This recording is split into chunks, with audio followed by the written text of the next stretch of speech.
Deus, amém? Estamos aqui nessa noite, mais uma terça-feira, né, para nosso Atos 29 aqui hoje com o nosso irmão Tiago. Ele vai estar contando a história dele. Eu queria que você prestasse bem atenção nesse podcast, nessa história que será contada.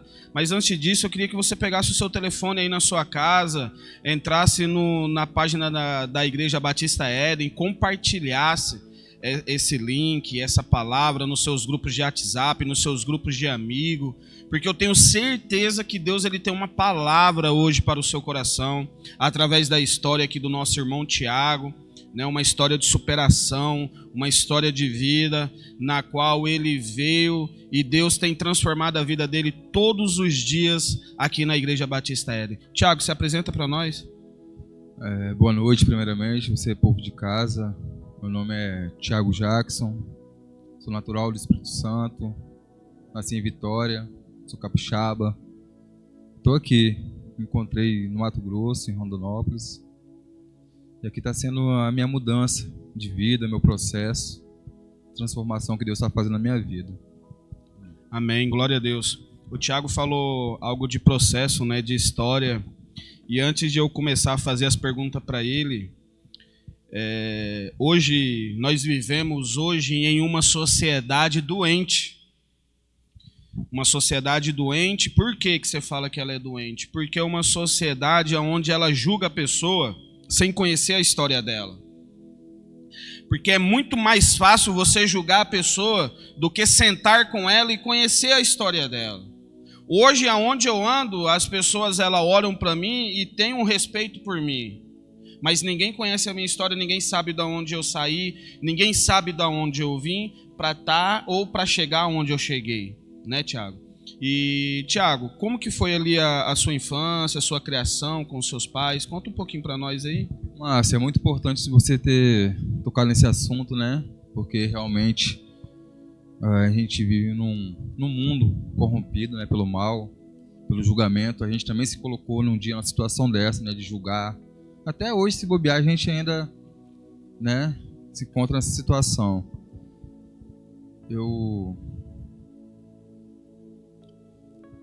Conta um pouco da sua história, da sua infância. Bom, Márcio, eu cresci basicamente num ambiente onde eu não tive nada, entende? Teve falta na minha vida de amor de pai, amor de mãe. Eu não tive isso quando criança. Fui criado pelo meu tio, pela minha tia. Graças a Deus, foi pessoas boas na minha vida que Deus colocou. Entende? Sofri bullying quando criança. E isso tudo, nesse crescimento, eu sempre tive essa ausência, né? Não sei o que é amor de mãe. De pai, pior ainda, porque meu pai ele era alcoólatra. Entende? Era um cara que era surfista. Então, geralmente, o povo, a gente, quando tem um regueiro, a gente basicamente pensa num cara que fuma um chazinho. O surfista é mais ou menos assim, entende? O cara acha que todo surfista é maconheiro também. E provavelmente meu pai também era usuário de droga, entende? Vivia num estado de depressão. Eu, muito pequeno, eu via isso era claro nos momentos que eu estava com ele. Entende? Então eu cresci nesse ambiente, tendo falta, entende? Isso foi gerado muita coisa na minha vida. Você acha assim que através dessa ausência de pai, de mãe, afetou alguma coisa ali na sua criação, na sua adolescência? Essa falta de paternidade? Márcio, você quando criança, você está aprendendo, né? Geralmente você começa a crescer, a amadurecer. E isso gera algo na vida de qualquer um, entende? Você não é maduro, você está crescendo, está aprendendo. Isso gerou algo de mim. Tipo assim, eu fui muito... Até hoje eu sou um pouco mais na minha. Sou um cara tímido, sou um cara que fico mais pelos cantos, mais fechado, entende? Tudo por causa disso, por causa dos bullying que eu também sofria, entende? Eu sempre que tipo carente. De bullying que você já sofreu já? Cara, eu sofria bullying, tipo assim... Meus primos me chamavam de boi sonso, entendeu? Aqueles apelidos, né? Geralmente é apelido, entende? Eu sempre fui mais quieto, gostei de assistir televisão, fui mais na minha. Sempre fui obediente à minha tia quando era pequeno, mas assim, nunca dei muito trabalho, entende? Gostava mais de assistir televisão, não era muito de brincar com as criançadas. Depois que eu comecei, meu pai começou a me levar pra praia, eu comecei a praticar um esporte, comecei a surfar, entende? Mas eu sempre fui meio antissocial. Isso até, assim, até hoje, estou num processo ainda de cura nisso aí. Interessante. Mas assim, Thiago, você morava literalmente com a sua tia ou não? Com a sua tia e com o seu tio? Cara, minha mãe e meu pai se separaram, eu acho que eu tinha uns 4 anos. Aí dali pra lá eu só lembro que minha mãe ficou com minha irmã e meu pai ficou comigo, ele já foi direto pra casa da minha tia, que era a irmã dele, entende? Aí dali eu lembro que sempre ele saía, ia trabalhar ou ia pra casa de outra pessoa, vivia essa vida assim, entendeu? Vinha de vez em quando pra me ver, eu fui criado pela minha tia. A minha tia, ela foi como uma mãe pra você, né? Não, eu chamo ela de tia-mãe, entendeu? Foi alguém que me acolheu mais uma prima minha, a outra prima por parte do marido dela, né? Fora os 2 filhos dela. Então, tipo assim, nós crescemos todo mundo junto, como irmãos. Ela nunca me deu tudo que eu queria, entende? Mas nunca me deixou faltar nada. Sempre me ensinou. Ela era católica, é católica até hoje. Sempre levou a gente pro lado da igreja, entende? Eu primeiro Eucaristia, batismo, essas coisas. Sempre teve esse lado assim com a gente, entende? Sempre me ensinou o que é certo, a trabalhar, entende? Foi minha mãe. Mas mesmo assim eu sentia a falta. E toda vez que ela me via sentado no sofá assim, ela sabia. Era bem nítido, não tem? Ela me chamava, começava a me alisar, me dar carinho. Vem cá, né? Eu tô com saudade do seu pai, de sua mãe. Vai lá. E minha mãe morava assim, umas quadras da casa dela. E sempre eu ia lá para brincar com minha irmã e tal.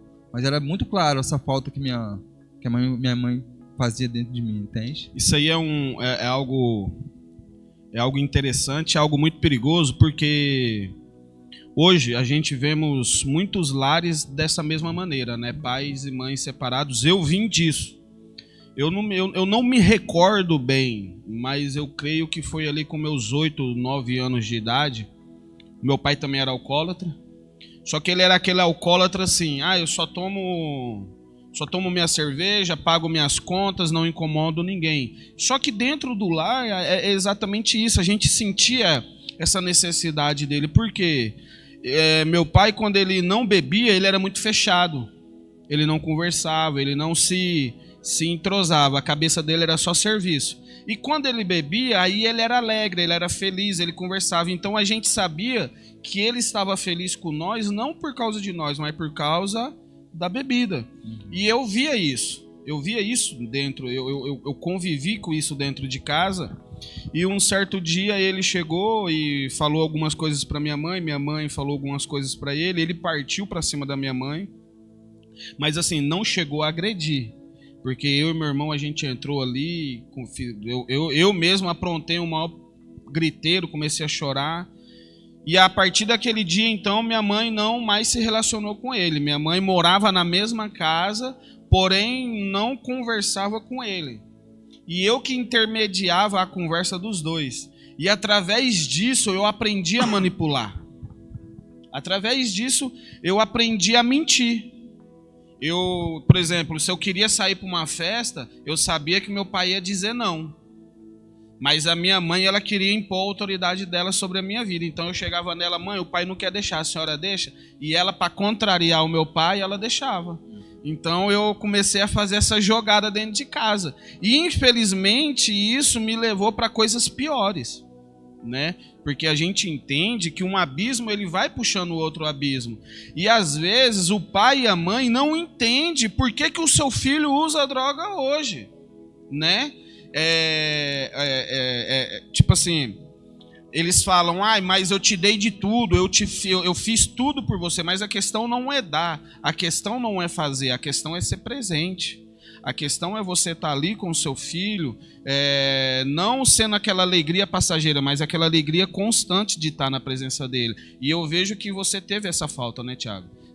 Tanto da parte da sua mãe como da parte do seu pai, né? Sim, mas Márcio, hoje eu consigo entender, porque o meu pai, ele tinha essa dependência do álcool, fumava cigarro, entende? Só que depois dessa separação, ele entrou num abismo, entrou em depressão por causa da falta da minha mãe, entende? Eu sei que toda vez que ele buscava, que ele vivia naquilo ali, bebendo e fumando, era para poder tentar preencher aquilo dentro dele, aquela falta que ele sentia, entende? E toda vez que quando ele estava bêbado, ele ele ficava com pensamentos agressivos. Também era um cara que, tipo assim, ele era soldador. Eu já vi muito ele fazendo punhal, falando que quando tava bêbado queria matar o marido da minha mãe, entendeu? Que ela já começou a se relacionar com outra pessoa, entende? E já vi ele com um revólver também, entendeu? Então ele era muito ligado nisso. Eu cresci vendo aquilo. Toda vez que eu morava com ele, mas meu pai sofreu demais também, entende? Na vez que quando ele tava começando a se reerguer, arrumou uma mulher que tinha outros filhos, nós juntamos, fez a casa. Essa mulher, ela teve um derrame, entende? E, cara, desabou a vida do meu pai de novo, novamente, entende? Eu sempre vi meu pai no mesmo ciclo, sofrendo, entende? Até o ponto de querer se matar. E é complicado isso. Amém. Mas assim, Thiago, como que foi o seu pontapé inicial ali para o mundo das drogas, né? Você falou ali, você se apresentou, falou da sua criação, mas como que foi esse pontapé inicial para você entrar ali no meio das drogas, ali na convivência com elas? Cara, teve uma vez que ele tava morando em Ferrosa, um bairro lá no Espírito Santo, entende? É um lugar tipo favela. Não foi por causa disso, mas foi a primeira vez que eu vi a maconha, entende? Uma menina que tava morando com ele não tava trabalhando, essa menina, ela me apareceu com a dola, lá a gente chama de dola, né? Um caroço de fumo, eu vi aquilo ali e tal. Ela tipo quis me induzir a fumar, eu nem lembro se eu tinha, acho que uns 11, 12 anos, entende?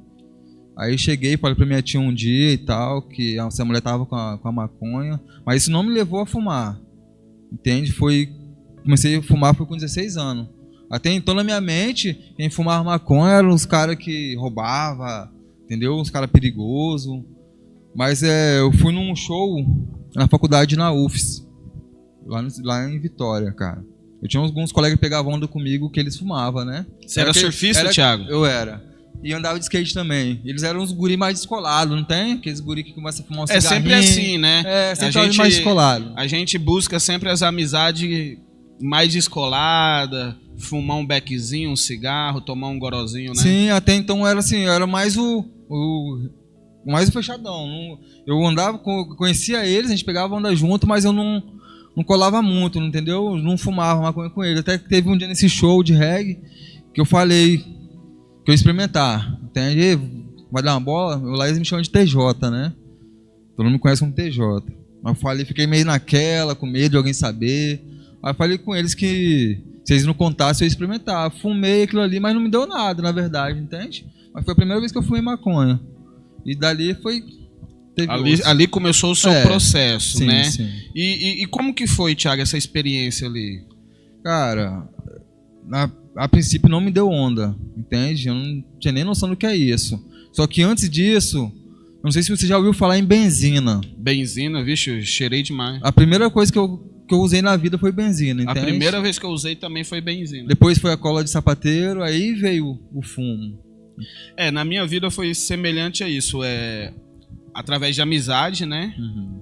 Eu comecei a fumar cigarro muito cedo. Eu acho que com 12 anos de idade eu já fumava cigarro já, né?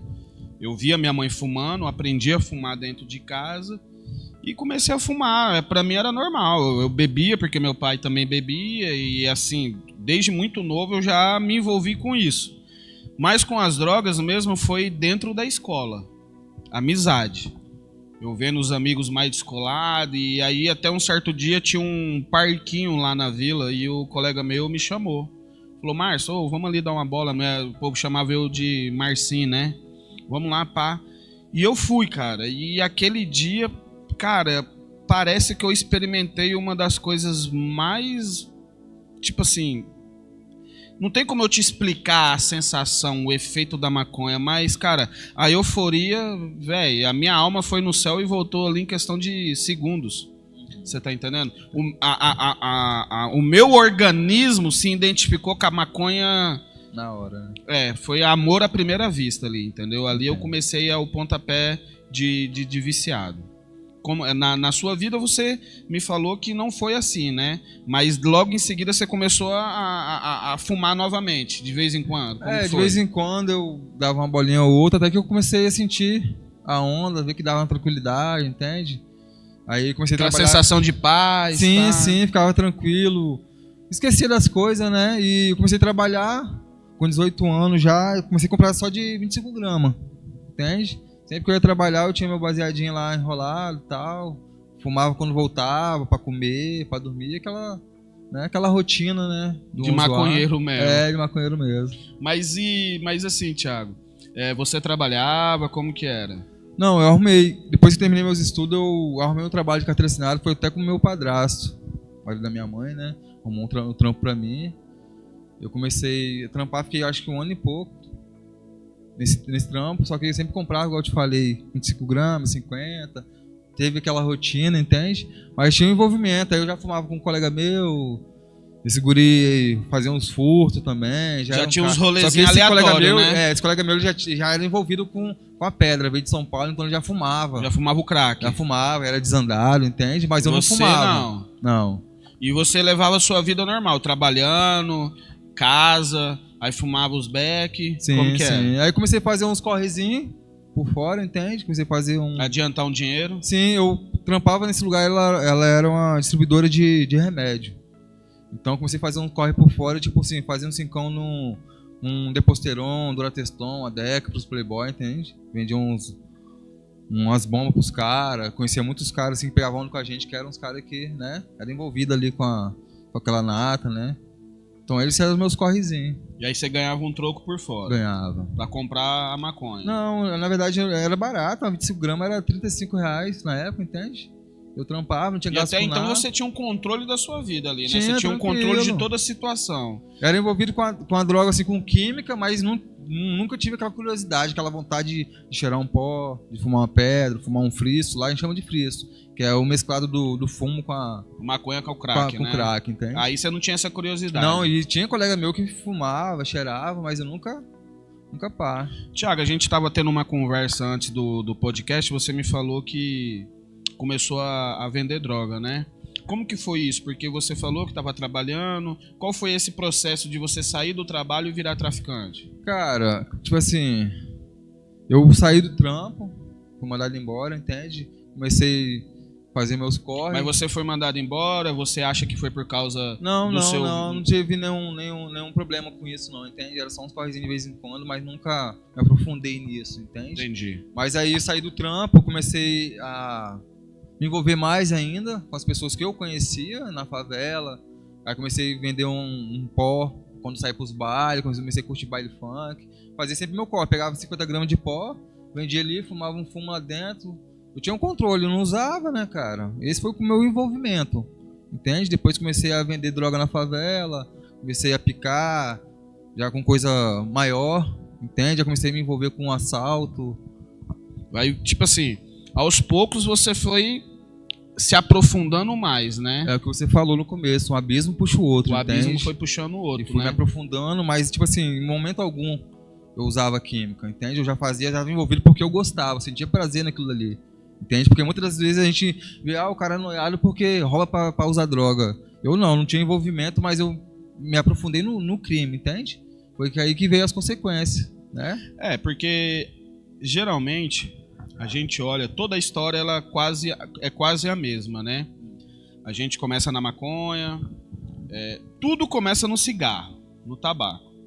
Do tabaco, bebida, maconha, cocaína, crack e aí por diante, doce, LSD, êxtase, e tem gente que vai se aprofundando mais. Mas assim, a gente vê também que muitas pessoas ela entra pro assalto, né? Quer ter mais dinheiro, tanto para sustentar o vício ou para ostentar. Na sua situação era mais para quê os assaltos, Thiago? Cara, na verdade o dinheiro ele gera em você a ambição, né? Ainda mais no crime. No crime nunca você está contente. Você quer andar bem arrumado, quer usar você um tênis... É igual você falou, você quer ostentar. Se você tá numa favela, geralmente é como se fosse você tira pro Rio de Janeiro, né? Ali tem guerra entre eles, entende? Porque um quer dominar o espaço do outro e o dinheiro ele faz isso. Você nunca está contente. Tudo para você é pouco. Você quer dominar a outra boca. Então isso foi gerado dentro de mim também, entende? Era sempre querer mais e também eu acho que a falta do que eu tive em tudo para mim nunca foi fácil. Nunca tive aquilo que eu queria e pelo fato das pessoas, dos playboy que eu achava que era playboy ter uma vida mais fácil, eu acho que eu sentia prazer também, entende? Meter rock na cara, fazer chorar, amarrar, botar aquele terror psicológico, entende? Tiago, você falou algo muito interessante e é algo que a sociedade ela questiona, né? Porque, por exemplo, eu não vou entrar nesse assunto porque até então não cabe a mim falar isso. Mas a gente vê muito jovem hoje dizendo que a sociedade ela oprime, que ele tipo assim, que ele é o resultado da negligência da sociedade. Ah, porque é um cara favelado. Ah, porque é um cara da quebrada. Ah, é porque... Ah, tipo assim, você falou do surfista, todo mundo olha o surfista, acha que ele é maconheiro, mas nem sequer conhece a história dele, né? Se você vê, tem muitas pessoas que saem de dentro da favela em primeiro lugar no vestibular. Exato. Em primeiro lugar no Enem. Eu ouvi a história do cara aqui no Brasil, preso, cara, ele tinha mais de 10 anos preso, e ele estudou, ele prestou o Enem e saiu em primeiro lugar na faculdade, para fazer a faculdade. Então a gente vê que não é o lugar, a gente vê que não é a situação, vai da pessoa. A gente tem uma escolha.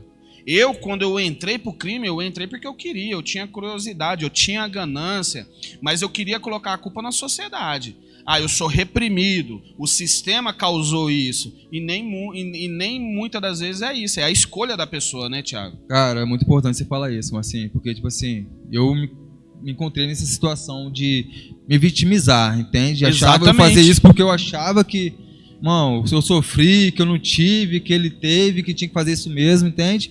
Hoje eu consigo entender que são escolhas realmente, entende? Que, igual você falou, tem vários casos de pessoa que mora dentro da favela, onde tem crime, troca de tiro todo dia, e se encontra no lugar de primeiro lugar no ranking no vestibular, né? Então é a escolha da gente. Com certeza, isso, cara, eu creio que isso não afeta. Falta oportunidade? A gente vê que falta. Às vezes é uma liderança política, às vezes é opressão do pai, às vezes é porque a mãe, entendeu? A gente sabe que isso aí existe e a gente tem que saber dividir isso. Mas muitas das vezes vai pela escolha da pessoa. Sim, cara. Essas escolhas também tem um propósito, né, Marcinho? A gente tem um propósito de estar, né? Então, todas as minhas escolhas, a gente sabe que a gente planta, a gente vai colher. Hoje Sim. Eu consegui entender que... Mas lá atrás a gente não sabia disso. Né?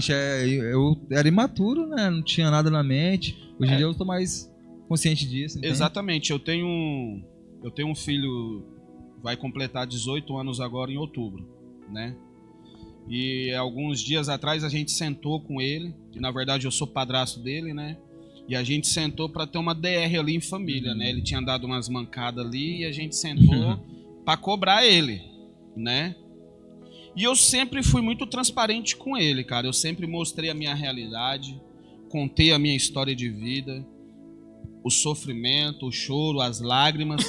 E eu falei para ele, mano, hoje você tem uma escolha que eu não tive, certo? Qual foi a escolha? Você escolher quem você vai querer ser.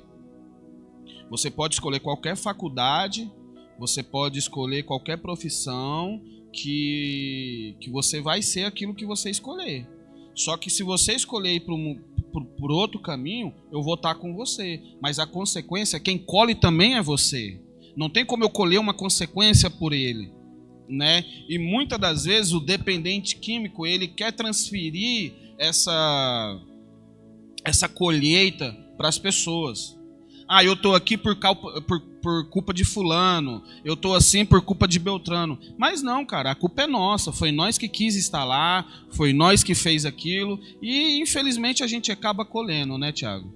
Márcio, você falou sobre colheita agora, e realmente as minhas escolhas de estar naquele mundo me fez colher. Eu colhi uma cadeia em 2006. Você foi condenado preso? A 7 anos e 8 meses no assalto. Por causa de assalto? Eu fazia muito sequestro relâmpago, né? Saidinha de banco, essas coisas assim. Então, eu fui primário, tá? 7 anos e 8 meses, puxei 1 ano e 8 meses, entendeu? Fechado? No fechado, depois fui pro semi-aberto. Passei, acho que uns 4 meses. Nesse 1 ano e 8 meses, fiquei com, acho que uns 4 meses no semi-aberto. Saí com alvará e a minha mente lá dentro mudou muito, porque eu vi muita coisa. O que foi assim que impactou sua vida dentro do sistema, Thiago? Márcio, a gente sabe, cara, a gente já ouviu muito falar isso, a gente sabe também. Eu acho que quem viveu sabe, né? Eu não sei se já passou, mas, cara, não muda ninguém, cadê? Não muda ninguém. Pelo contrário, se a pessoa não estiver focada naquilo ali, ela faz piorar, porque abre vários caminhos, né? O caminho é largo. É porque eu já fui preso. E quando eu fui preso, eu conheci pessoas de outras cidades. Eu conheci desde homicida, a traficante, a estelionatário. Então, assim, é um leque de situações. E se você não tiver um psicológico bom, se a tendência do seu caráter, porque isso tudo vai de caráter, né? Vai da sua escolha. Se você tiver um psicológico fraco e se deixar ser influenciado, você vai ali, né, junto com aquela música, né, deixa a vida me levar, né? Então, essa é o leque que abre, as oportunidades, né? Você pode escolher entre você ser um grande assaltante de banco, você pode escolher entre ser um grande traficante que mexe com peso. E os caras chamam mesmo, né, Thiago? Chama, cara, ainda mais quando você tem uma mente que você não mexe com droga pesada, tipo assim, você não é usuário, porque o cara, quando ele usa crack ou é embalado no pó, ele já não tem aquela, né? Aquela certa. O cara não bota muita segurança. Psicológico forte, entende? Né? A pessoa acha que o cara pode trazer um derrame, entende? Agora, se for um cara bom, que tem um psicológico bom, a oportunidade tá ali pra pessoa, né? Tá, mas até então você só tava na maconha, Thiago. Vendendo cocaína e fumando maconha. Quando eu ia pros bailes, eu vendia cocaína pra mim, né? Fumava maconha. Depois, de vez em quando, mais pra frente na cadeia, eu comecei a dar uns tequinhos de vez em quando, que a gente trazia, tinha uns traficantes lá que também usava, né? Então eles botavam pra dentro e de vez em quando eu dava uns tiros. Dava uns tirinhos também. Mas até então, nada que te influenciasse. Eu tinha um controle, entende? Sobre isso. Nunca foi algo que me dominou. E como que o crack chegou até você, Thiago? Márcio, eu já tive muitas, assim, eu convivi, né, com isso, né? Estive envolvido. Já piquei muito, vendi muito. Mas muitos amigos dependentes ali também, Thiago? Tive vários que dava. Porque o cara, quando começa a usar crack, quando ele embala, ele dá altas mancadas, né, Márcio? Então, a minha mente era de que o cara que fumava aquilo ali, o cara era tirado. Apanhar, tinha que morrer, né, cara? Dependendo da infração, minha mente era aquilo ali. Ser cobrado, né? Sim. Mas em 2019, antes de eu começar a usar o crack, eu dei uma embalada. Eu comecei a morar em Rondônia. Eu tive uma outra cadeia, fugi dessa cadeia e tal, e fui pra Rondônia. 2009. Lá eu morei 10 anos. Foi onde conheci a mãe dos meus filhos. Tive meus filhos também, né? Até então um crack nada. Um casal. Eu trabalhava, certo? Mesmo foragido, eu comecei a trabalhar. E comecei a vender fumo em casa. Quando eu juntei com ela, comecei a vender fumo. E de vez em quando pegava na capital, em Porto Velho, pegava umas 50 gramas de pó também. Ela se chama perutia, né? Essa cocaína pura. Pegava e vendia no piseiro, nas festas, dia de sexta-feira, sábado e domingo. Aí comecei a dar uns tecos. Comecei a dar uma embalada, entende? Mas não trabalhando, eu comecei a levar um caroço todo dia pro serviço. Aí embalei. Todo dia eu cheirava, então, cara. Nessa parte da vida, a cocaína ela já começou a fazer a parte da sua rotina. Sim. É algo que eu já não tinha mais controle, entende? Você já começou a perceber que você já não tinha mais controle na dependência da cocaína. Sim, eu costumei levar todo dia pro trampo, né, cara? Você começa a cheirar no serviço, dia de segunda a sexta. Eu tava dependente dela, saí pra vender, mas, tipo assim, não era aquele negócio de pegar meu pó todinho e dar derrame, entende? Mas eu tava cheirando praticamente a semana toda.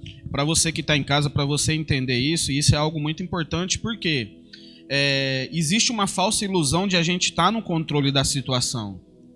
Sim. Né? Eu mesmo, quando eu me vi dependente, eu não quis assumir.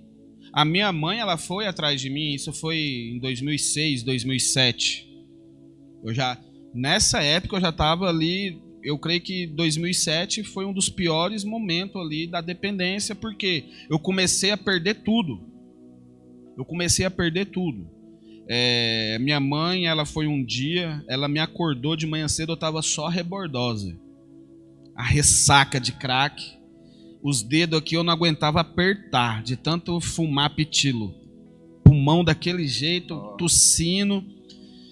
magro, eu já estava bem magro, tipo assim, já era nítido a minha mudança.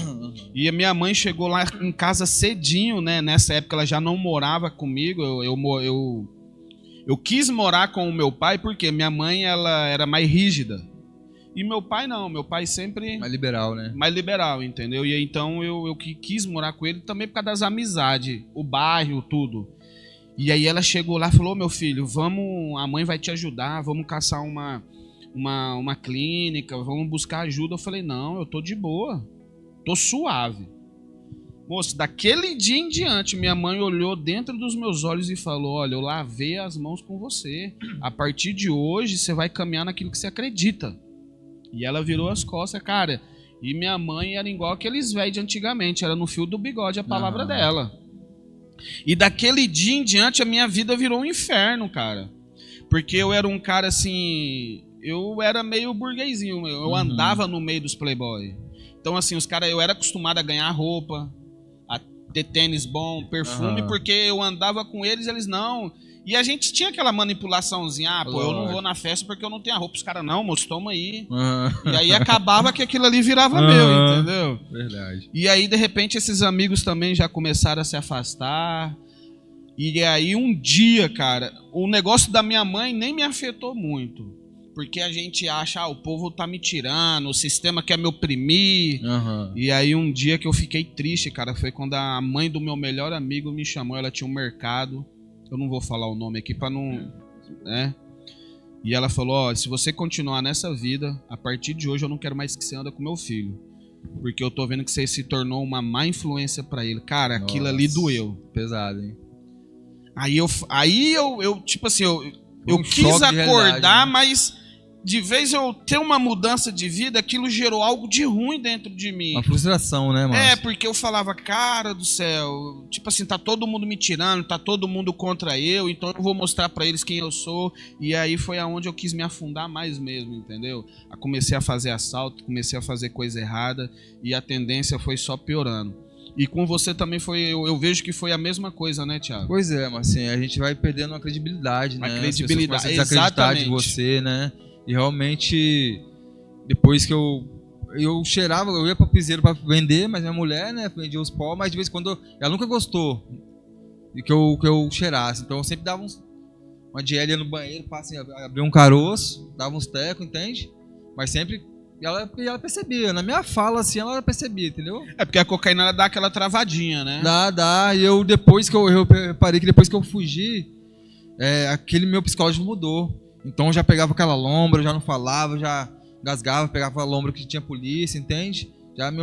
Eu já mudei, na verdade, entende? Exatamente. Quando você começa a também, pelas coisas que eu já fiz no crime, também eu já fiz de tudo. E aquilo ali começou a me pesar também, então eu pegava a lombra, começava a ouvir voz. As paranoias, né? Pegar aquela paranoia de ver as pessoas que eu já tinha feito mal, entende? É complicado. Não, cara, eu falar pra você, por causa da dependência, eu acabei com o meu guarda-roupa. Eu vendi tudo, todas as minhas roupas, eu acabei com tudo. No começo eu comecei penhorando, né? Sim. Eu ia lá, empenhorava, chegava no meu pai, ó, eu preciso de dinheiro pra pagar um negócio, meu pai dava. Sempre é mentira, né? Chegava na minha avó, né? Coitada da minha avó, cara. Minha avó foi uma segunda mãe pra mim. Chegava nela, falava, vó, arrumei um serviço, ela ficava toda animada. Aí eu falava, vó, então eu preciso de um dinheiro pra tirar a documentação, tudo. E aí ela me dava aquele dinheiro confiando, e aí eu ia lá e tirava. Só que chegou um dia que eu já não consegui mais tirar. Aí fui deixando uma blusa, um tênis, uma bermuda da hora, ao ponto, cara, de eu ter que usar a roupa do meu pai, velho. Porque eu não tinha mais roupa dentro de casa pra sair. Nesse estágio de dependência é complicado, porque a gente mente e manipula muito, né? Demais. E aí você começa a identificar os pontos fracos das pessoas. Você começa a observar ela, principalmente mãe, que é o lado mais amoroso, né? O pai geralmente é mais duro. Tipo assim, às vezes a palavra é inegociável do pai, mas a mãe não, a mãe sempre cede ali por causa do amor, por causa da pressão. E a gente acaba descobrindo esses pontos fracos e a gente usa isso. Você falou algo aquela hora, você me perguntou quando foi minha entrada no crack, né, cara? Lá em Rondônia eles chamam de pedra. É a não pedra, chama né? de base nem crack. Uns chamam de ox também, né? E em 2019, não muito distante, né? Eu fui inventar de fumar um. Falei, caramba, eu lembrei dos meus colegas. Falei, vou fumar um. Pra ver qual é a onda essa parada, qual que é o gosto. Um dia comprei, dei pro cara comprar, porque eu não ia, né? Com medo das pessoas falar que eu tava fumando. Fumei, gostei do gosto dela, saí do trampo. Eu recebia toda quinzena, né? Dava o dinheiro pro cara buscar, falava, inventava uma mentira que era pra outra pessoa, que era um corre pra outra pessoa. E comecei a fumar na maconha. Depois chegou um dia que não tinha mais maconha, eu comecei a fumar no cigarro, que é o pitilho, que eles chamam lá também. Aí a onda já é outra, né? É, outra onda. Eu comecei já a pegar o gosto. Quando a pessoa que não já estava fumando todo final de semana, de uma pedra eu comecei a passar para 3, 4. E eu caí lá, é um lugar que é um ambiente que tem muito mato. Era só uma vila, né? Um vilarejo em Rondônia, lá onde eu moro. Meus filhos moram, né? Eu caía, chegava e inventava uma mentira pra minha mãe, pra minha mulher, ex-mulher, né? Caía pro mato, perto da serraria, lá é muito trabalho em serraria. Caía pro mato, começava a apertar uns pitilhos e aquela lombra. Passava a goma e apagava e ficava ouvindo coisa no mato, não tem voz e apagava e acendia de novo. Aí comecei a pegar isso. E aquela angústia de usuário. Aquela angústia, eu falei, não, tem alguma coisa errada, cara. E eu ouvia a voz longe, não tem. Já eu começava a imaginar que era minha ex-mulher que tava chegando no mato, que ia me pegar fumando aquela parada, entende? Era algo muito estranho. Até que chegou um dia, Márcio, que eu comecei. Tinha uma casa lá que tem a mãe vendia droga e os filhos são usuários. E ela não tinha envolvimento com o uso. Aí eu comecei a falar, mano. Mas deixava os filhos usar dentro de casa. Já era barbado os caras, né? Então já era normal pra eles. Eu comecei a falar, mano, vou começar a fumar essa parada no mato, vou cair pra barra desses caras aí, eu compro, dou pra eles também, né? Começo a fumar, tranquilo. Era um ambiente mais tranquilo, né? Comecei a ir pra lá. Eu dava droga pra eles e fumava meus pitilhos, meus B2. E toda vez começava a pegar lombra que minha mulher tava chegando, minha ex-mulher tava chegando, cara. E era daquele jeito. Até que chegou um dia que acabou o meu, eu tinha dado pra eles, acabou o meu, e eu fiquei naquela angústia. Falei, caramba, tinha hora que eu tava empapuçado que eu vomitava, entende? Por causa da fumaça, que lá você fuma um atrás do outro que, né? Eu falei, cara, acabou, e agora, mano? Os caras tudo fumando lá assim, dando as cachimbalhas. Falei, mano, eu vou experimentar essa parada. Eu falei, aí você pediu pro cara apanhar pra você? Pedi, mano. Tinha um ritual, né? Tinha um pratinho de vidro, cartãozinho, e lá eles fumam muito. Eles torram o cigarro antes, amassa e amassa a pedra e mistura, né? No Espírito Santo eles já fumam só na cinza branca.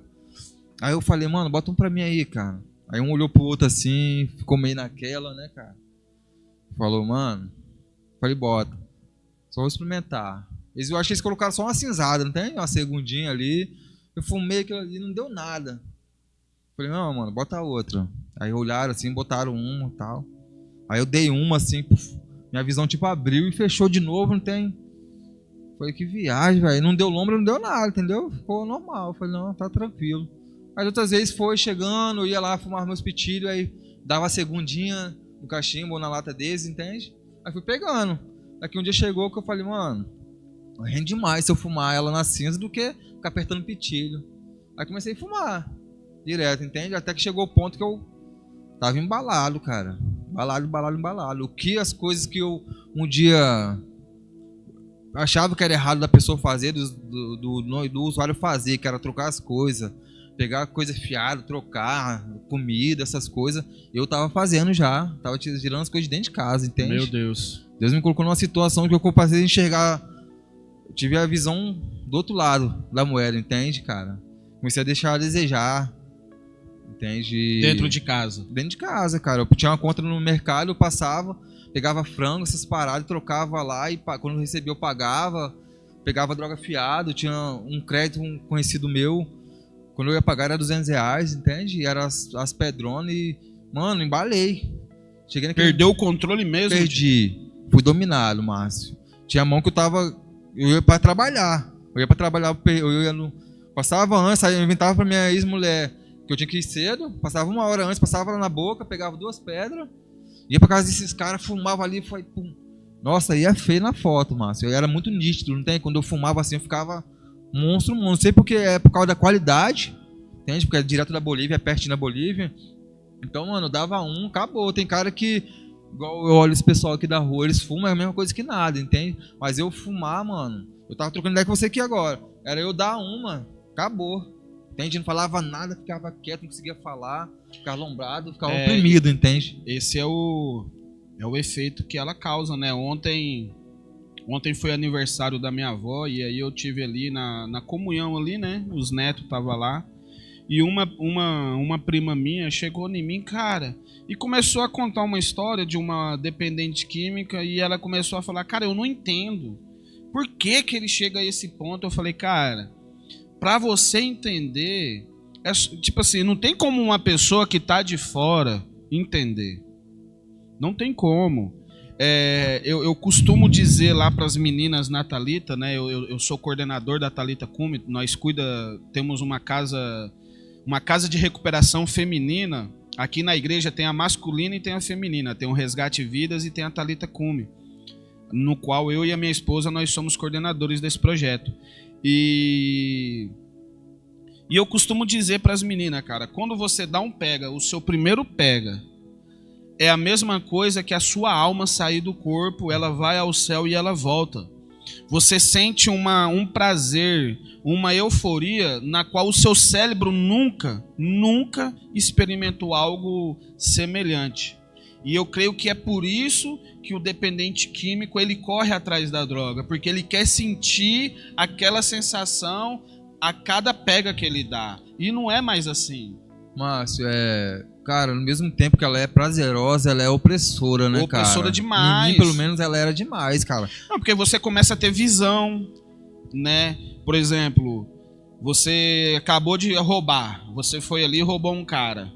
Você vai lá dar um pega, você já na sua cabeça você já acha que a vítima já tá vindo atrás de você, que a polícia vai chegar e tal. Então tudo aquilo começa a gerar uma perturbação em você. Márcio, eu acredito, cara, não sei, assim, na minha mente, pra mim, essa droga ela é algo que ela te conecta com algo sobrenatural, entende? Porque não é possível. Quantas vezes lá no Espírito Santo, depois que eu me embalei, a mãe dos meus filhos falou pra minha mãe, entende, que eu tava no uso. E ela sabia, e ela falou pra mim, você não vê o gordinho, é uns finados, né, uns caras que conhecido meu que usava e tal, dava os derrames. E eu falei, tô usando. Até então eu lutei bastante contra pra falar, assumir que eu tava usando essa droga, porque é muito triste, né, cara? A gente que já viu muitos exemplos, você falar que você tá fumando pedra é algo pra, né, que tira toda aquela credibilidade que você teve um dia, entende? Não, e ainda principalmente pra família, né? Lógico, com certeza. E, Márcio, aí a minha mãe achou melhor me levar pro Espírito Santo, né? Peguei e fui embora pro Espírito Santo. Cheguei lá achando que ia dar um jeito. Meu tio tinha um bar, né? Eu comecei... Não fiquei perto da minha família que eu cresci. Eu fui para outro bando. Então, depois que eu saí de casa, que eu comecei a viver sozinho, eu já sempre continuei vivendo sozinho, entende? Era sempre eu que fazia minhas correrias, eu nunca dependi de mãe, entende? Já passei a ficar mais afastado da minha tia, dos meus primos que eu cresci. E fiquei afastado. Fazia meus trampinhos mais diários, mas sempre no uso, cheirando pó. Então, eu sempre usei de tudo. Quando eu pegava, eu cheirava pó, pedra e cachaça. Eu gostava de um corote, entende? E toda vez que eu tava, que eu tava dentro do barraquinho, cara, eu dava eu olhava naquele canto daquele muro, eu via. Por isso que eu falo que é algo sobrenatural, porque realmente eu ouvia algo assim, não tem, pulando o muro, se escondendo atrás do pé de manga e indo pra trás, assim, que o quintal ele era escuro. Indo pra trás, assim, eu apagava a luz, eu pegava 2 facas. Eu naquela visão ali, eu pegava 2 facas e falava, eles vão invadir. Eu vou morrer, mas eu vou levar 2, com as 2 facas na mão, entende? E ficava naquela lombra, e eu ouvia e via. Gente, por isso que eu falo que é algo muito...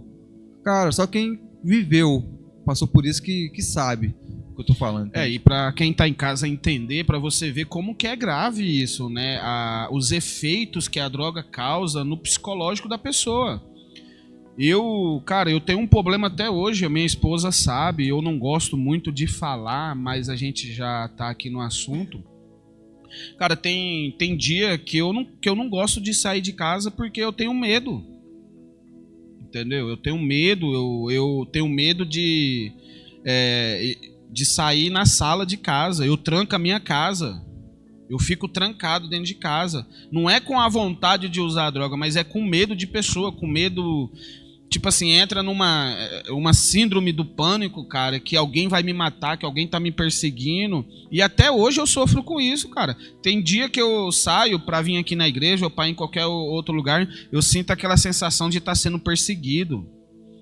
Aquela sensação que a qualquer momento vai acontecer alguma coisa, aquele frio na barriga, aquela opressão. Uhum. E a gente sabe que isso é espiritual, a gente sabe que isso é maligno, realmente. Entendeu? Porque o diabo, ele é opressor, o espírito maligno, ele é opressor. E ele causa isso, cara, na vida do dependente, para você entender, né, o que o dependente passa, cara, sobre o efeito da droga.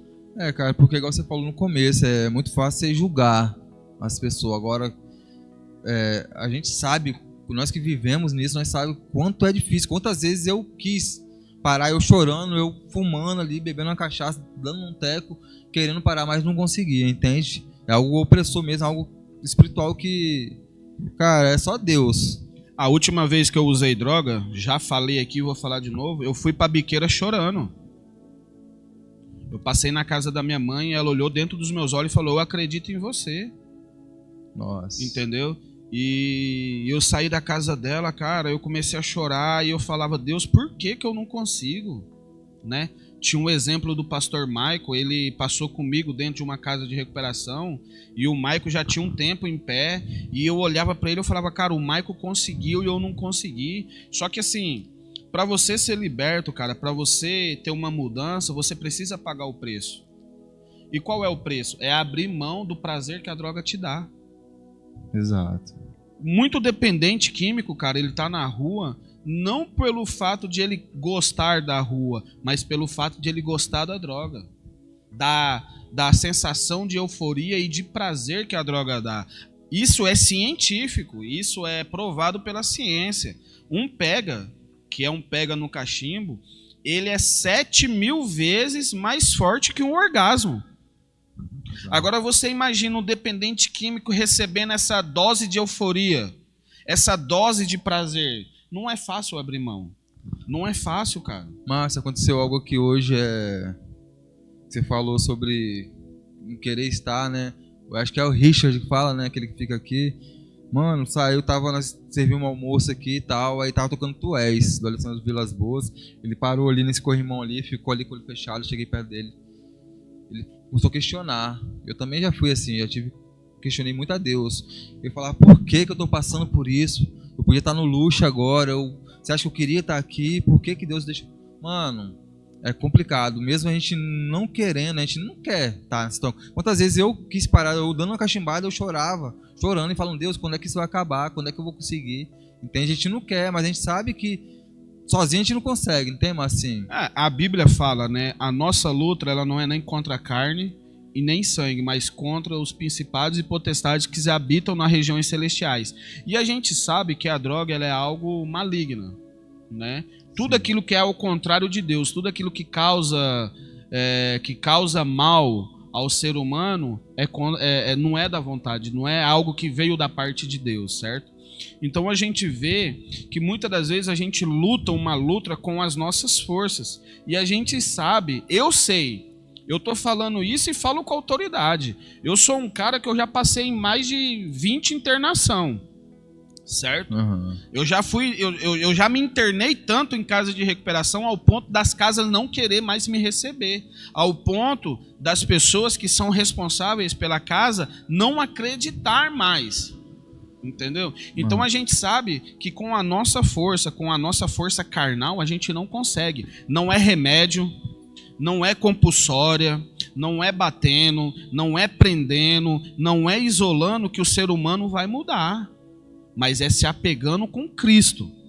Entendeu? A Bíblia fala: conhecereis a verdade e a verdade vos libertará. Márcio, eu tive uma internação, essa é a minha segunda, né, que eu tive. Glória a Deus. O nome do projeto se chama Vaza Mondolheiro. Lá até de um pastor amigo meu, que eu conheço, comecei a fumar maconha com ele também, quando eu tinha meus 16 anos. Depois que eu dei uma embalada, comecei a virar maconheiro mesmo. E eu fui pra lá, eu queria ajuda, conversei com a ex-mulher dele e tal, que é amiga minha de infância. Ele me levou, certo? Tinha mais de 15 anos quando eu via ele. Fui para esse projeto, numa chácara. Só que, na verdade, eu fui ali não só com a intenção de parar de usar droga, entende? Eu queria, mas depois disso minha mente mudou. Outras vezes queria ir embora com 3 meses. Tipo aquele assim, já tô bom, entende? Mas ali dentro eu maquinava. Eu falei, não, eu quero parar de usar crack. Vou voltar a dar uns tequinhos só, fumar um chazinho. E vou achando que tinha um controle sobre aquilo ali, entende? E saber que eu não... Mano, tentava parar de fumar, só parar de fumar crack. Um dia ele falou pra mim bem assim, cara, não existe o termo, como é que eu posso falar, cara? Agora me fugiu da memória, muito pouco, né? É errado. Mas assim, para as pessoas entenderem que ele falou bem assim pra mim, ó, cara, só você querer parar de usar droga é muito pouco, entende? Porque você se internar vai além disso.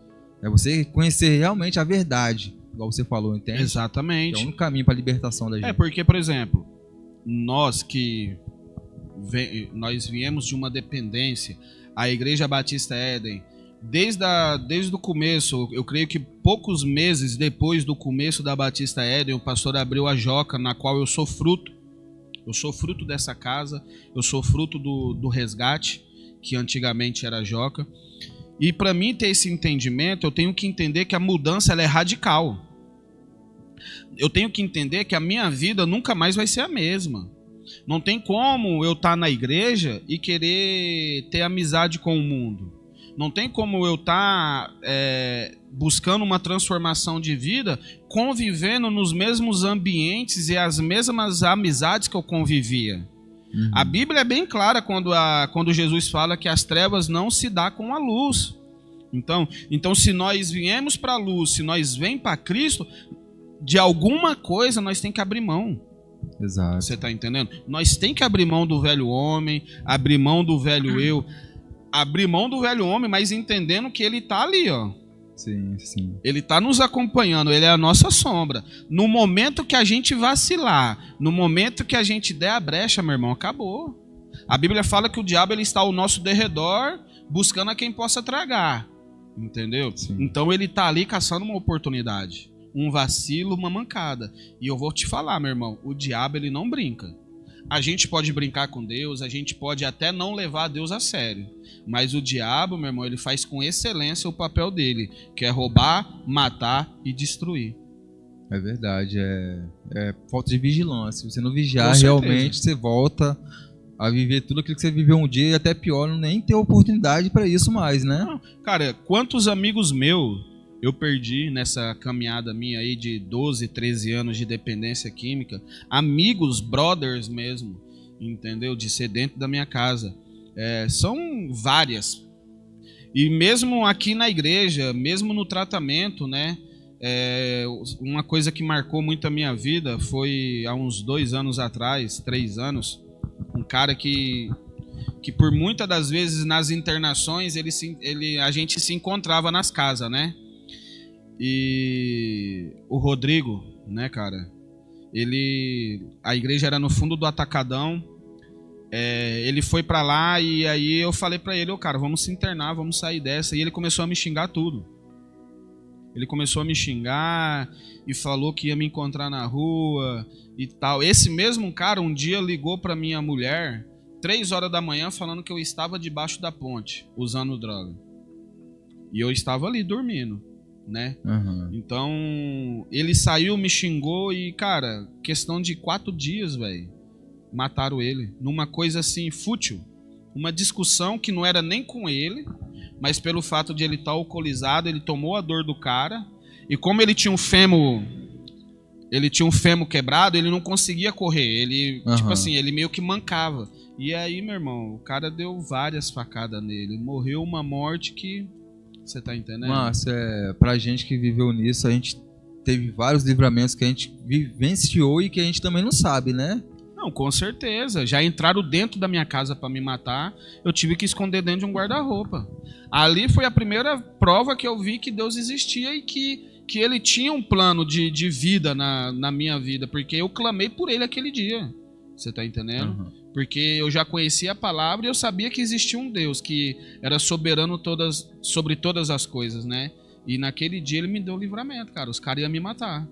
E dá mesmo. O fato de eu ter ido pra Rondônia, depois que eu fugi da cadeia, me deu livramento de morte. Nesse tempo morreu uns 4 amigos meus, fora os outros de antes, certo? E 2 parceiros meus, na primeira cadeia dele tá até hoje, tem 12 anos na tranca, certo?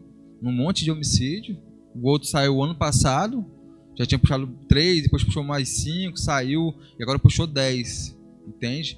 Então o pior deles é você estar morto, certo? Mas imagine você passar 10 anos da sua vida no meio de um monte de homens, sendo oprimido, né? Que a gente fala, né? Privado da liberdade. Privado também, e oprimido, porque lá você é oprimido. Com não tem certeza. como, você não vive sua vida do jeito que você quer. Você come o que vem, você passa frio, você passa fome, você toma banho a hora que vem a água, entende? Então foi um livramento grande na minha vida. Eu agradeço muito a Deus.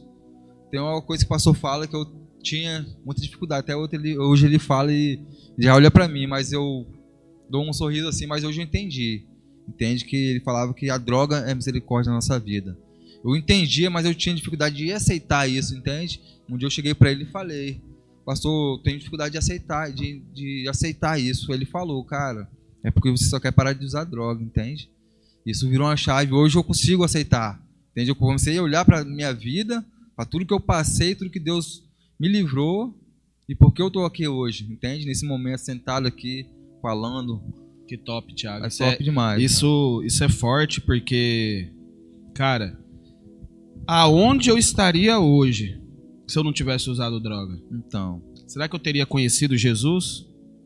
Será que eu estaria fazendo o que ele me chamou se eu não tivesse conhecido? Ou então, vivo, né, Marcinho? Então é por isso que eu entendo que a droga foi a misericórdia de Deus na minha vida. Porque quando eu fui morar na rua, quando eu fui morar debaixo da ponte, um certo dia eu estava lá e eu aceitei aquela situação. Você acredita? Eu olhei ali, os caras usando droga, eu deitado num papelão, as baratas, o rato ali, o esgoto caindo do lado, aquele mau cheiro de urina, de fezes ali. E eu olhei e falei: cara, é isso aqui mesmo, a minha vida é isso que Deus tem pra mim mesmo. Olha pra você ver, cara. Desacreditou de você mesmo, eu né? desacreditei de mim mesmo. E isso é a coisa mais perigosa de um dependente químico. Realmente. Entendeu? E ali eu olhei e falei: cara, é isso mesmo, aceitei. Aí, por um momento, eu me conformei, cara. Tipo assim, eu comecei a fazer planos de morar na rua mesmo, de pegar o trecho e ir embora, porque eu sou nascido e criado em Rondonópolis, eu não queria... Tipo assim, não que a minha família me visse, mas os amigos da minha mãe, amigos do meu pai, amigos da minha família, chegassem: eu vi seu filho saindo debaixo da ponte. Nossa, eu sei que isso ia ser a maior vergonha para minha mãe. Sim. Entendeu? Então eu já comecei a maquinar isso porque eu já estava contente com a situação. Ficou natural na sua vida para você, né? Começou a se tornar algo natural. E aí foi aonde Deus, cara, eu sei que foi Deus que criou uma situação e era uma situação de morte. Porque ou eu matava o cara, ou o cara me matava. E aí eu decidi sair. Naquele dia que eu saí, encontrei o pastor Rodolfo, e aquele dia a minha vida não foi mais a mesma. Glória a Deus. E a pergunta que eu quero te fazer, Thiago: como que a mudança começou a chegar na sua vida? Assim, igual eu te falei, eu internei lá, a gente também mexe com a palavra lá no Espírito Santo, só que minha vontade era só de parar de fumar pedra e não voltar achando que eu poderia voltar à minha vida normal, entende? E nisso aí eu saí com 5 meses, fiquei 1 mês de boa, fui no culto e pai, foi esfriando. Aí um dia eu falei: mano, vou pegar um pino ali, vou dar um teco, sabe? Vou ficar de boa. Peguei um pino, peguei 2 pinos e pá, fumei um cigarrinho. A outra vez peguei uma pedra de 10 e falei: não, mano, vou só sentir o gosto, só pra ver a onda, né? Mano, aquilo ali acabou. Fumei meu celular, a primeira vez que eu fumei um celular na minha vida. Fumei o celular, minhas roupas eu troquei, dei aquela embalada, entende? Aí minha mãe falou pra mim, eu tinha uma prima minha que morava aqui, certo? Ela falou, conversou com minha prima, minha mente também foi de vir pro Mato Grosso, ir pra casa dela, ela morava num sítio ali, depois do pedágio indo pra Pochorel. Eu vim, fiquei 28 dias nesse sítio. Nesse sítio eu vim algumas vezes na rua, que minha mãe mandou um dinheiro pra mim, eu falei: não, eu quero experimentar a droga daqui, ver se pá. Vim na rua, cacei um jeito e fumei umas pedras ainda, aí Comecei a querer dar aquela abstinência de todo dia. Eu falei, não, eu preciso me internar, cara. Eu ia procurar um CAPS, não sei se aqui tem, né? Aqui tem. Então eu ia procurar um CAPS para poder arrumar uma internação.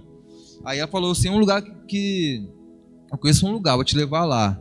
Na mesma hora que eu pensei, ela já veio com essa ideia. Aí eu peguei, juntei umas 10 mudinhas de roupa e... Enfim, ela me trouxe aqui. Eu já entrei naquela rua ali, já deparei com um monte de gente na esquina, entende? Você falou, meu Deus, pra onde eu não conhecia nada na cidade, era tudo muito novo pra mim. Aí entrei aqui... Pra você entender o que o Thiago tá falando, a igreja ela se encontra onde é praticamente a Cracolândia da cidade, né? Se você atravessar a rua aqui, você já vai ver um monte de dependente ali, né? No fluxo. Sim. E fizeram a triagem, na época quem me recebeu foi o Vilmar, tava o Alex, tava o Adriano, entende? Eu fiquei uma semana na triagem aqui, eu fazia o uso de psicotrópico, né? Tomava antiansiolítico e... Qual que é o nome daquele outro que faz? Diazepam, clonazepam. Cara, e como aqui a gente não mexe, né, com isso aí, a gente não aceita. Eu fiquei 5 dias dormindo 3 horas da manhã por causa dessa dependência. Mas, pra te falar a verdade, foi a melhor coisa da minha vida, entende? Porque eu tava saindo de uma droga pra entrar na outra. Porque se faça ser dependente daquilo ali, entende? Pra dormir. E 5 dias eu fiquei daquele jeito até que eu fui pra Cidade de Deus. No Resgate Cidade de Deus, cara. Lá onde também ia trabalhar, fala muito da palavra, você tem seu momento, né, espiritual sempre intenso. Eu comecei a ficar, na minha mente era de ficar 30 dias, certo? Eu falei, não, eu vou ficar 30 dias, só para sair essa abstinência, eu vou arrumar um albergue, um lugar para poder arrumar um trabalho, vou alugar uma casinha e vou seguir minha vida, normal, sem usar droga. Cara, com 30 dias passado, eu perdi a vontade de sair com 30 dias. Aconteceu um fato lá com o obreiro, eu falei alguma coisa com o obreiro, tomei uma disciplina, foi dada a disciplina para mim, ou a disciplina, ou viveria com aquilo que eu acredito, que é o que eles costumam falar, né? O Silas, que é um homem de Deus também. Cara, eu pensei bastante. Aceitou a correção. 15 dias de vasilha, de boa, fui vivendo, passou 9 meses, certo? Que é o que a casa pede, né?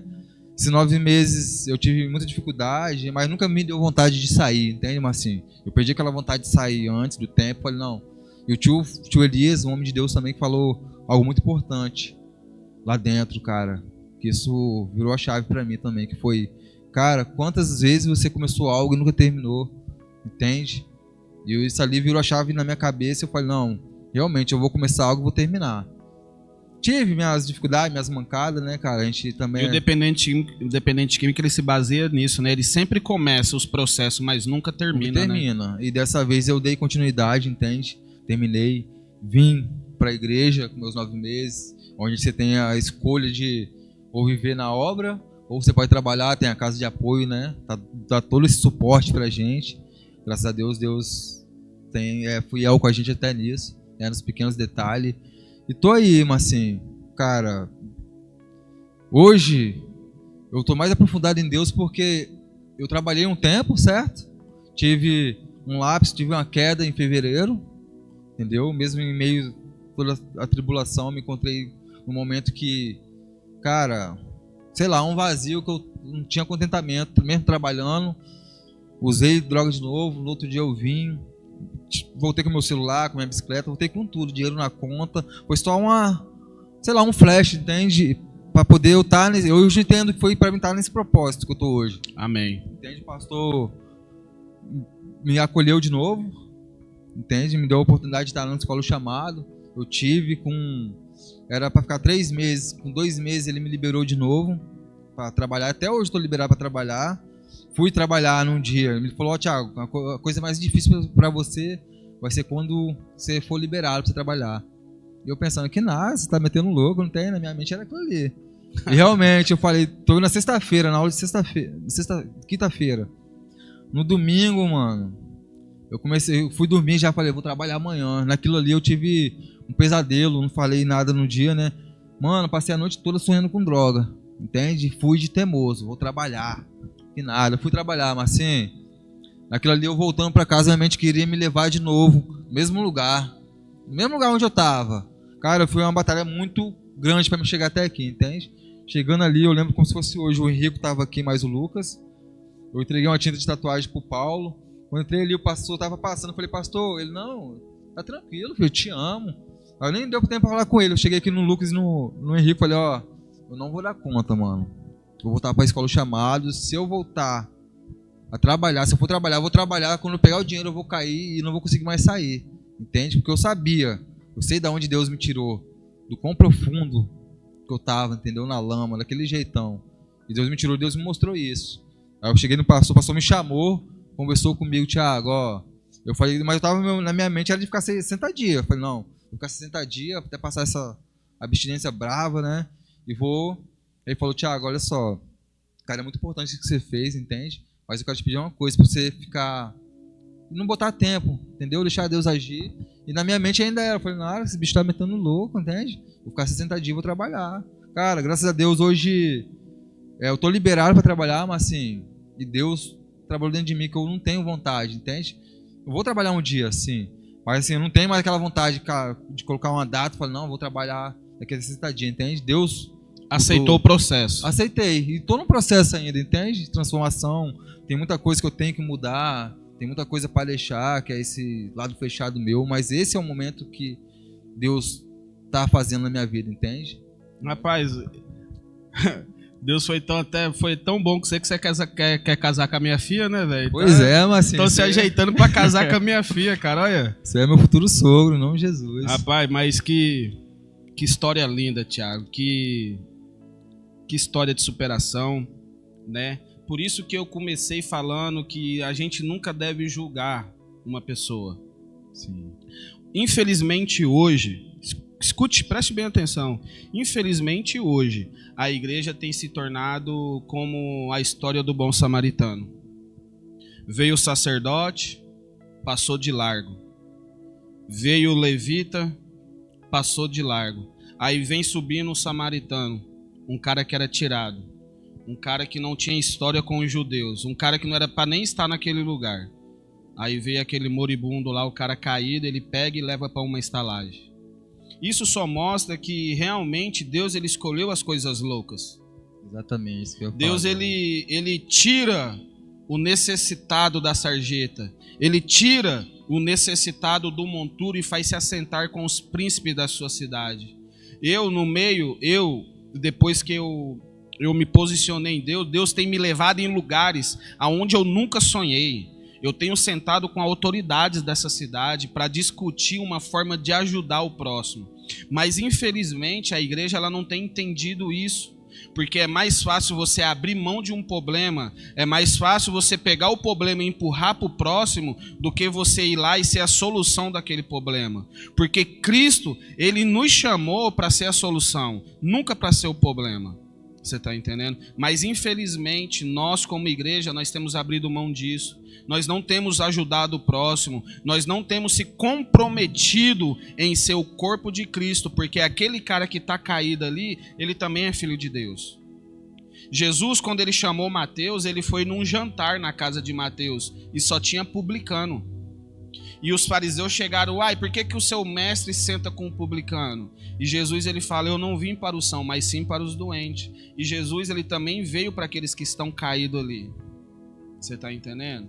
E quem tem que fazer esse papel? Nós, como igreja de Cristo na terra, como embaixadores da palavra do evangelho de salvação. Um evangelho que cura, que transforma e liberta o ser humano. É isso que eu acredito. Porque ele transformou a minha vida, ele transformou a vida do Thiago, ele pode transformar a sua vida, ele pode transformar a vida do João, do Pedro que está caído na rua. Não é verdade, Thiago? Exato.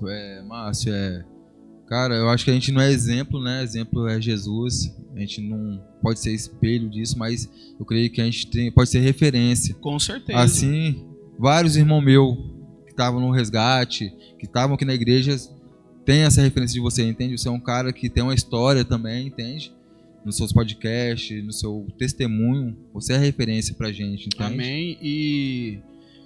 E é isso que nos mantém fazendo esse trabalho. É disso que vem a nossa força. Deus ele tem nos sustentado. Você tá entendendo? Sim. Porque a gente quer mostrar para a pessoa que existe jeito. E o jeito é Jesus, o caminho é Jesus. Você tá entendendo? Não existe outro. Só que quem que prega? quem que vai lá e prega?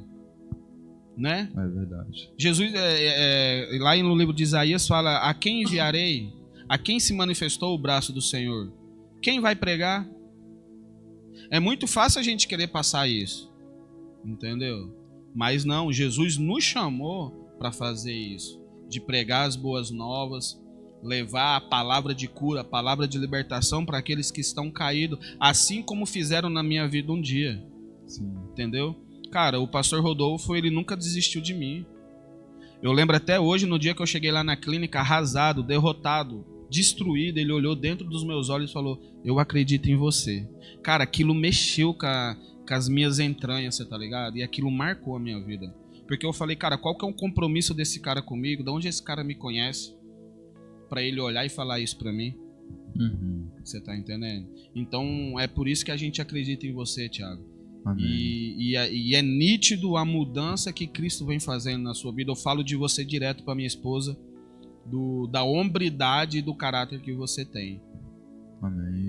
Isso tudo é a transformação de Deus na minha vida, Márcio, Amém. porque eu fui um cara que tive um caráter, entende, de manipulação, igual a gente como usuário, né, a gente manipula. Como todo dependente químico, né? Cara, a gente é transformado por isso, e hoje eu tô conseguindo, sim, tô num processo, entende, não sou perfeito, mas eu procuro estar fazendo o que é certo, entende, nosso caráter vai sendo mudado. Quando você encontra Jesus, não tem como você ficar na mesma coisa, né? Não ser a mesma coisa. A tendência é você melhorar, entende? Que a gente não pode desistir disso, né? Amém. Tiago, para nós terminar, eu queria que você deixasse uma palavra, uma mensagem. Às vezes tem alguém que se identifica com a sua história, que está passando pelo um momento difícil, ou uma mãe, ou um pai, ou até mesmo um usuário que está te assistindo agora, que está pensando em se matar, que está pensando em desistir da vida. O que você falaria para essa pessoa? Bom, cara, no final disso que eu falar, vou falar algo que você sempre fala. Para você, eu não sei onde você está, a profundidade do poço que você está, entende? Muitos desacreditaram, muitos desistiram de você. Mas teve algo que me falaram um dia, que fala bem assim, se você não passou 7 palmos abaixo do fundo do poço, você tem que olhar para cima, que lá está seu socorro presente, entende? A tendência de você, quando você está na lama, você está na depressão, na drogadição, não sei onde você se encontra. Mano, a tendência, quando você encontrar Jesus de novo, é você só subir, e quando você subir, você vai olhar para trás e você vai ver da onde Deus te tirou, entende? Amém. Isso é muito importante, porque quem não pode desistir é você. Algo que o Márcio sempre fala no seu podcast é que ainda há esperança para a árvore cortada, né? Cara, essa palavra, ela marcou minha vida. Tá lá no livro de Jó. Amém. Né? Então, esse foi mais um podcast. Nunca julgue a história de alguém, porque dessa história pode vir alguém que pode mudar o percurso da vida de alguém. Alguém que veio para somar, né? Como eu falei, que Deus escolhe as coisas loucas. Aqui tá, não vou falar mais um louco, mas tá aqui alguém que o Senhor separou, alguém que o Senhor escolheu, alguém que o Senhor tem levantado para pregar para essa nação, para ser um exemplo, para ser uma referência para essa geração. Né? Então, não julgue mais quando você vê alguém caído, sem conhecer primeiro a história dele. Porque todo ser humano ele tem uma história. Todo ser humano ele tem um começo, um meio e um fim. Então, procure conhecer aquela pessoa. Amém? Ainda há esperança para a árvore cortada. Não desista daquele que você ama. Não desista do seu filho. Não desista do seu marido. Tiago, deixa os agradecimentos finais aí. Cara, eu quero agradecer primeiramente a Deus, colocou meu pastor, né, cara, nosso pastor, né? Amém. Um homem de Deus que acredita muito em cada um de nós aqui, no Daniel, no Lucas. Os Amém. irmãos estão convivendo comigo aqui. Glória a todos os Deus. dias. Eu creio que é para crescimento, né? E mandar um beijo para minha futura esposa, Simone, né? Eita glória, amém. Ô mozão, amém. Abraço, Simone. Simone é minha obreira, também tem uma história muito linda. Eu já fiz um podcast com ela. E eu queria deixar você na sua casa. Compartilhe esse vídeo, nos ajuda. Amém? Fique todo mundo na paz do Senhor.